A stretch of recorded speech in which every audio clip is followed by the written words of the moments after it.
Hi there, I'm Tommy. Welcome to the first in an 8-part video series, Rise from Fear into Love. In these videos, we won't just be talking about rising from fear into love, although, to be honest, that's kind of the through line. We'll also be exploring some of life's greatest mysteries, like why people turn down the car stereo when they're looking for an address, why, when we find out that someone doesn't speak our language, we speak louder and slower, and is The Simpsons creator, Matt Groening, a time traveler? For the record, the answers are because it helps us focus, because we're dumb, and no. Or at least not that I'm aware of. Because I happen to be a bit of a nerd, and just in case this isn't the type of thing that you usually follow, let me catch you up, since we're actually going to talk about this issue a little bit later on in this video series. Over its 3-decade run, The Simpsons have predicted a number of things with startling accuracy. Among many others, there was Siegfried and Roy's tiger attack, faulty voting machines, the Higgs boson particle, Disney buying 20th Century Fox, FIFA's corruption, and of course Donald Trump's presidency. And because it's the internet, some people have been openly speculating that Simpsons creator Matt Groening must be a time traveler. But unless Matt Groening has a DeLorean, a flux capacitor, and 2.21 gigawatts worth of plutonium, and yes, it's gigawatts, not gigawatts, watch the movie, the odds of him being a time traveler aren't particularly good. But of course, he's also incredibly wealthy, so a time-traveling car isn't necessarily out of the realm of possibility for him. So while I can't completely rule out time travel, there is an alternate explanation, which, as I mentioned, we'll get to later in this video series. But for now, you should probably know who I am and why I made these videos. A few years ago, way back in 2016, I had my first spiritual awakening experience. And like many things in my life, I kind of fell into it ass backwards. And of course, by ass backwards, I mean that I wasn't looking for awakening. For 42 years, I was what you would call spiritual, but not religious. For simplicity's sake, I'd refer to myself as an atheist, but realistically, agnostic was probably a more accurate term.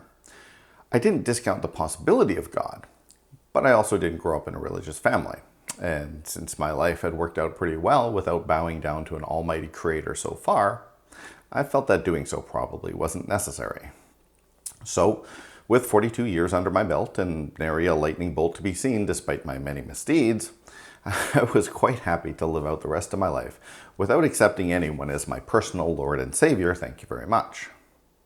As a rational thinking human being, with a strong leaning towards science, logic, and reason, I couldn't wrap my head around the God of fire and brimstone that most of our Western religions talk about, since religions seem to simultaneously say God is love, and you must fear God's wrath. To me, if what the religionists say is true, and God is love, why would he inspire fear? Usually when I posed this question to a religionist, they responded with some form of verbal gymnastics about how God shows his love by having mercy on you when you plead your case and beg forgiveness. To be honest, I never found that answer particularly satisfying, for reasons which we'll explore in the third video in this series. So, at 42 years of age, and somewhat by accident, I began a new quest that led to a very unexpected result. My quest was not for awakening or enlightenment or even to find God. It was simply to uncover truth. And that's truth with a capital T, not a small t, by the way. It was an exploration of the spiritual side of both myself and the spiritual industry to see what was true, what was false, and what could be, at least in its own way, scientifically tested. It was this quest that led to a number of events which I call moments of clarity. You might call them aha moments or downloads or revelations, that radically shifted my understanding and my view about the world, and has left me with profound inner peace and unconditional love. Well, most of the time anyway. I still have 2 small children, and naturally the inner peace comes and goes a little bit. On the plus side, this awakening has led directly to the creation of this video series, so if you're watching this, you're welcome.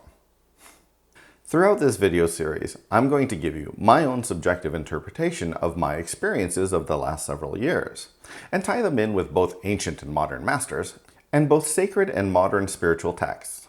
And because of the subject matter, you're going to hear me talk a lot about these same ancient masters, some of whom you may have certain attachments to.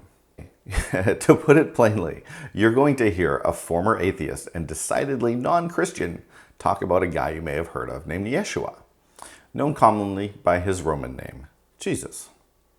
And I'll probably talk about him a lot. That's him with a small h and not a capital H, by the way.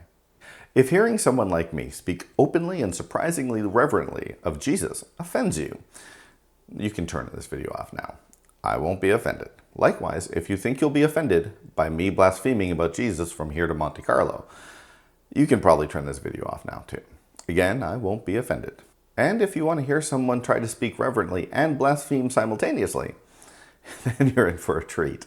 Look, I'm prefacing these videos with this because I want you to know that, as with all things in these videos, these are my own subjective interpretations. In this case, it's my subjective interpretation of Jesus, the man, and the spiritual teacher, rather than the chosen one or the Son of God or the religious icon.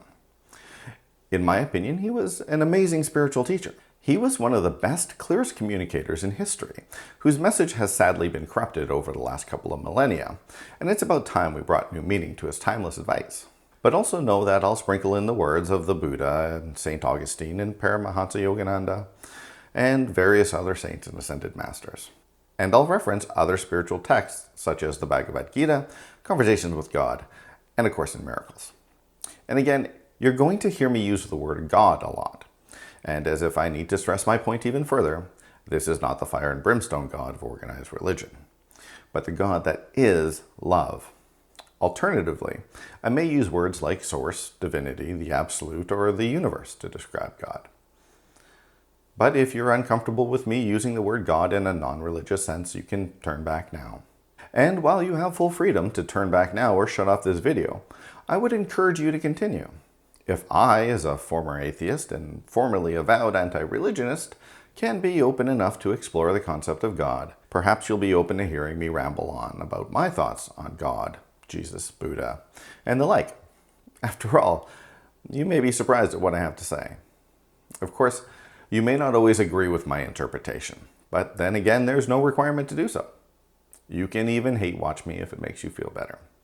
As I said, you'll often find me disagreeing with scientific, religious, or spiritual dogma. And yet you will often hear me quoting from these same sources, quite often with a great deal of reverence. I don't belong to any religious institution, nor do I have any desire to do so.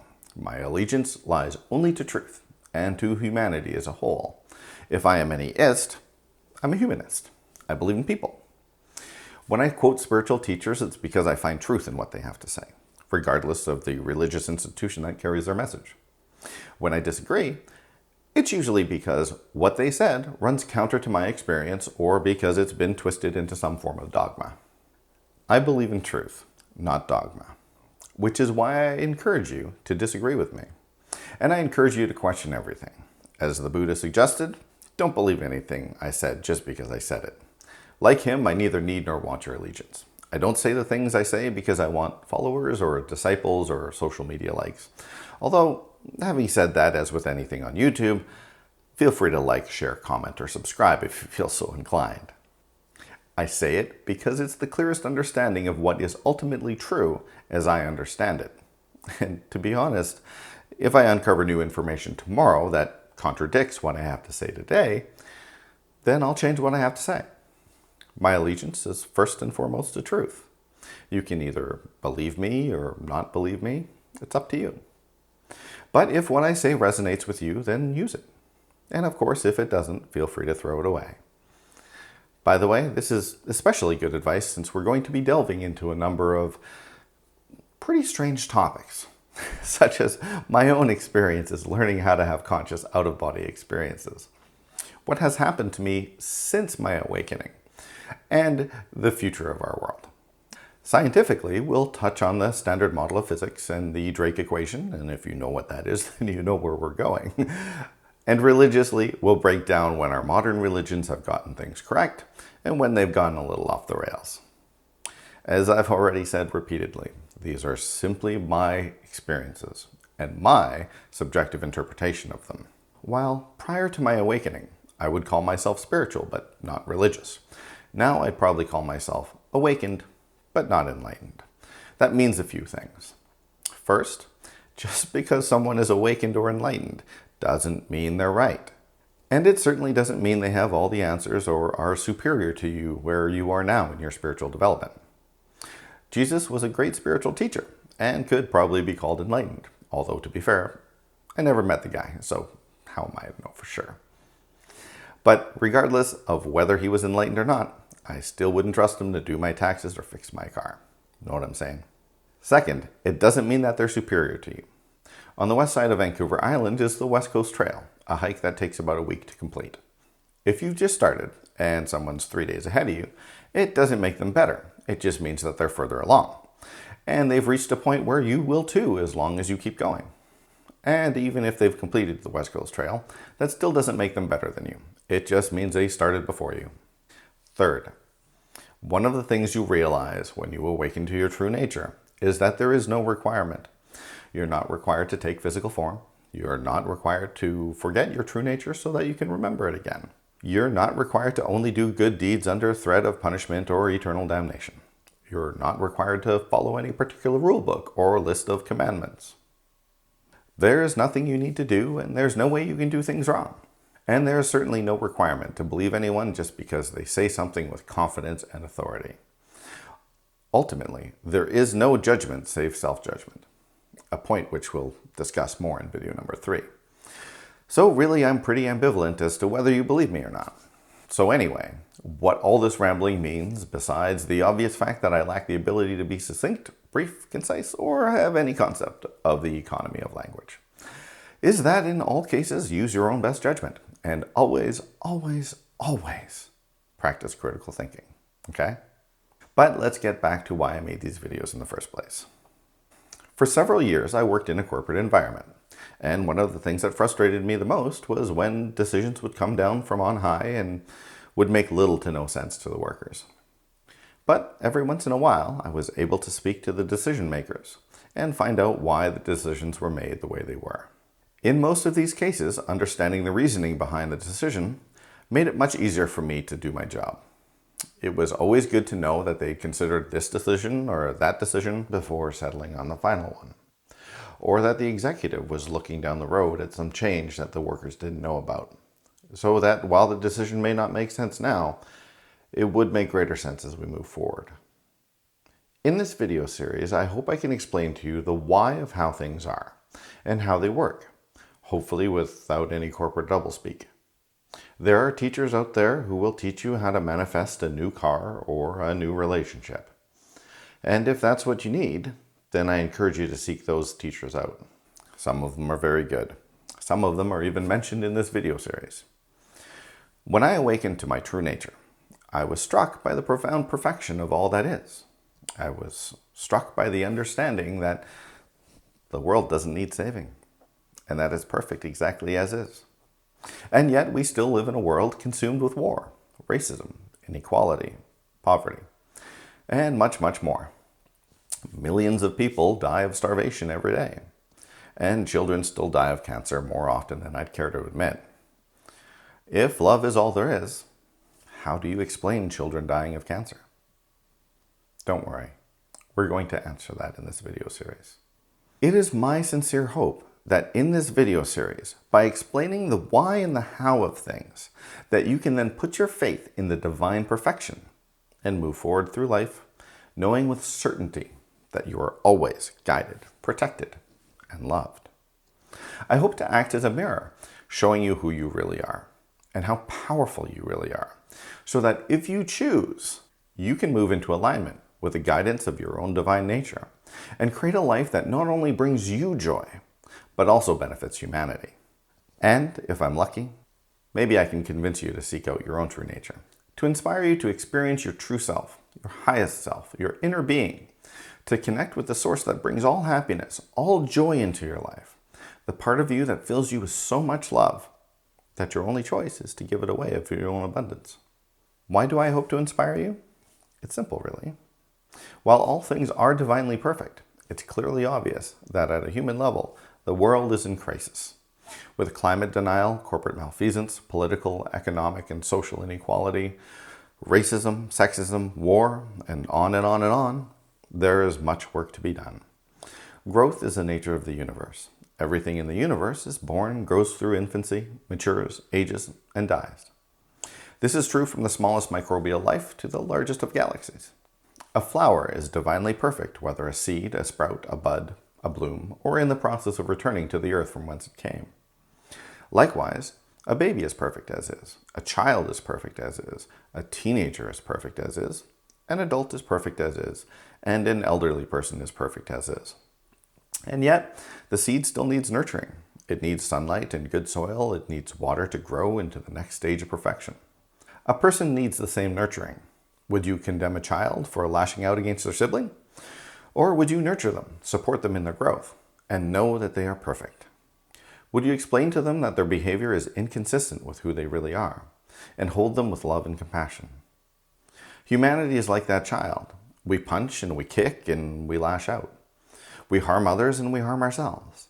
Like the child who watches as their sibling builds a tower of blocks, we run over and knock it down, not realizing how our actions impact those around us and ourselves. Everything is perfect, yes, and yet we still have far to go, both as individuals and as a species. This video series is not about how to manifest a new car or a new relationship. It's about reconnecting. I hope to show you to yourself and inspire you to go on a journey of discovery of your own, so that you can know who you really are, experientially, which I hope will fundamentally change you as much as it has changed me. This planet is at a crossroads. Our environment is collapsing. Our societies need help. So no, this video series is not about you, and it's not about me. It's about us. It's about humanity.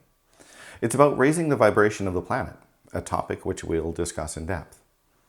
In other words, this video series is not about self-development. It's about self-realization. When we reconnect to who we really are, our actions become more powerful, more guided, and more capable of making an impact.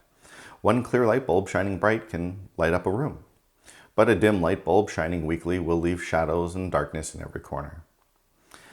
As each person awakens to their true nature, more light is added to the world, like one of those light pollution maps of the world, which show the city lights at night. As each soul comes online, more light is added, and more darkness dispelled. When we add light, we raise the vibration of the entire world, affecting others within our sphere of influence. A common metaphor is that a rising tide lifts all boats, and in this case, a rising consciousness lifts all of humanity. And as we openly share our experiences, we inspire others to go on their own journeys of discovery. As we stand proudly as examples of what humanity can do, we give others the faith that they too can do what we have done. At this time, there are many forces trying to keep our societies in fear, insecurity, and anxiety. Throughout this video series, I hope to show you that all there is love. And I hope that when you experience your connection to love, that you will join me in creating a world filled with love, unity, and compassion for all people, and all of humanity will rise from fear into love. One last reminder. These videos were designed to be watched sequentially, with each one building on concepts explored in previous videos. So please don't skip around, okay? In the next video, video 2, I'll introduce you to the master plan. I'll talk a little bit about my experiences in the non-physical and answer the eternal questions: who we are, why we're here, and what's the meaning of all of this. Finally, we'll solve the creation versus evolution debate once and for all. So we'll be off to a good start. In video 3, I'll discuss the relationship between love and the ego, and go deep into why the understanding of this can change your life, your relationships, and our societies. And then I'm going to do something that people have been trying to do for thousands of years, and prove the existence of God. So stick around for that. It's going to be fun. In video number 4, I'm going to break down the law of attraction, the highest law in all creation. I'll give you the formula for world peace, and show you how to use it to supercharge your manifestation. Plus, we'll talk about how men and women are like lions and gazelles, so that'll be fun too. In video 5, I'll explore life, death, reincarnation, and karma. I'll reveal what the Eastern religions got right and what they got wrong, why Edgar Cayce was a weird kid, and what all of this has to do with Zambonis. In video number 6, I'm going to talk about some of the largest issues facing our societies, including racism, sexism, homophobia, transphobia, war, poverty, and abortion. I'll break down what unites them and give a mildly interesting look into human sexuality while we're at it. In video 7, I'm going to pull everything together to outline what you can do to not only bring more joy into your life, but outpicture that and create a more loving, compassionate world, free from the issues raised in video number 6. I'll break down the awakening process that I went through and its benefits and pitfalls. And I'll talk more about all the weird metaphysical stuff that's happened to me since my own awakening. And trust me, it's pretty weird.